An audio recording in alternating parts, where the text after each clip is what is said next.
Look at Law is underwritten by the generous support of Bond, Schoeneck, and King. Knowledgeable, professional, and accessible.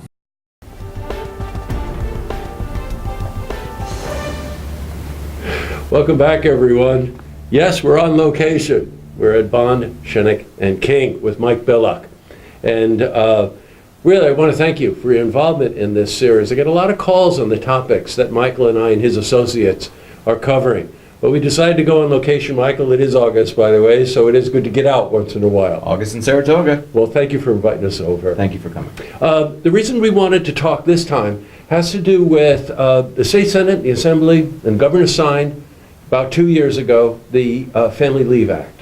Yes, starting paid family leave, which began, they signed it several years ago, but went into effect in January of this year. But now, the reason that there was a delay in that was to give everyone time to acclimate to the law and what its requirements were, right? To kind of spool up for it. Correct. It gave employers time to prepare, gave the disability carriers time to decide whether they would be able to, what premiums they would charge, et cetera, yes, right. and things of that nature, decide whether they were going to offer it and stay in the state to do that.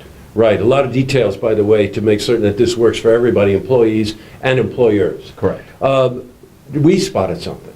Kind of quietly, this past June, there was an amendment added to the act regarding bereavement. Yes, and it's something that slipped under the radar, and everybody's finding out about it now. Right. And the Senate and the Assembly passed it. It's to the governor's office, so it's not law yet, but it very well could be, and everybody's kind of wondering what's in this provision. Let's talk a bit about the provision. I believe it 8 weeks starting out, correct, for bereavement leave? Well, paid family leave right now provides leave that employees can take if for the birth of a child, or if they have a relative who's sick, son, right. grandparent, spouse, father, mother, things of that nature. It's 8 weeks this year. It eventually goes up to 12 weeks. They're phasing it in through 2021. And now with this provision that if it gets signed into law would start in 2020, would start with 10 weeks of bereavement leave, eventually going up to 12 weeks of paid bereavement leave in 2021. Well, you know, the reason I ask that is that a lot of employers right now do offer some form of leave for bereavement, maybe 4 or 5 days or something like that. So in the paid family, it is 8 weeks currently. So that could be for any one of the things that you just listed. That could be for a sick child. It could be for the birth of a child, but it could also be in terms if someone passes in the family.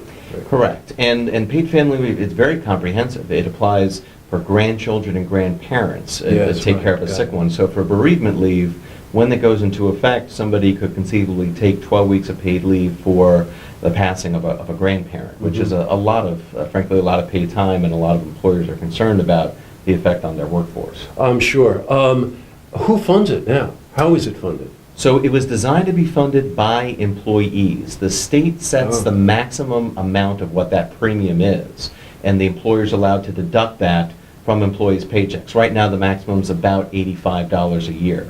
But that's for this year. Next year, it's anticipated that amount is going to go up a large amount, and that's even without the bereavement portion. When adding in the bereavement portion, we don't know how much that's going to cost, frankly, employees each year.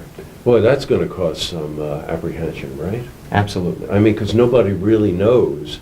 It's kind of ready, shoot, aim, and in some ways, if you know what I mean. Exactly. Right? Although I would imagine, though, that it is kind of hard to figure out every detail up front. You almost have to try it and see what happens.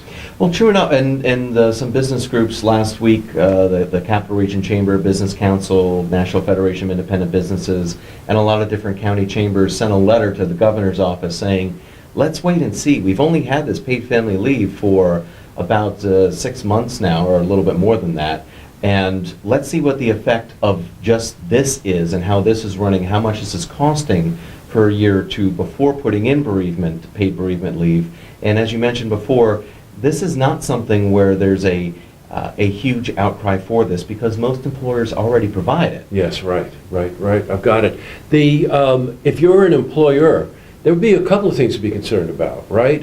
Who's funding this? Now, even though it isn't funded by an insurance company and there's a premium paid by the employee, but still you're talking about lost productivity. Yeah, absolutely, and there's no, unlike, say, family medical leave, the federal program, that Right, applies to right. employers who have 50 or more employees. The only other paid bereavement leave program in the country is in Oregon, and that only applies to employers with 25 or more employees. This applies to Wow. everyone, including an employer that may have only 2 or 3 employees. Somebody's going to be out for 12 weeks. What does that employer do? I've got it. So if you're an employee at a company and you're faced with this, I would advise you, right, to go to your employer and have a conversation about this immediately to find out exactly where that company stands, correct? Right, and most, as I mentioned, most employers already have those policies. And just from my experience advising employers, if somebody's in a situation where it is a very close relative and they need more time, most employers, they want to keep employees and especially their good Sure. employees, and they make exceptions or will make accommodations on a case-by-case basis. Well, you were saying before that Oregon is the only state that has a law that there's 25 or more employees. If you're a small company, I mean, we are a small company.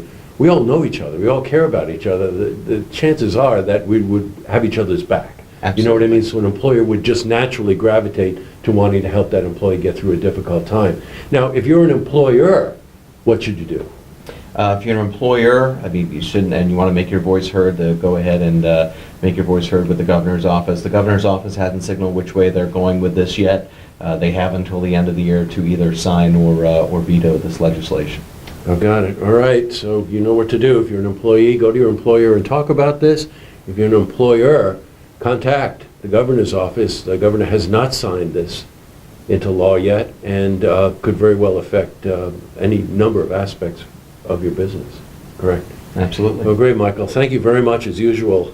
Just very insightful commentary. I really appreciate you talking about this, and I'm sure the viewers do too. Glad to help. So try to enjoy yourself in August, okay? The track, if you feel like you ought to go over there. I may have made some donations at the track already. We all do. Exactly. It's a different kind of fun, Absolutely, right? yes. It has something to do with family leave, though, doesn't it? I'll see you in September. All right, sounds good. You're welcome. Okay, see this interview again. You can head to our website, looktvonline.com.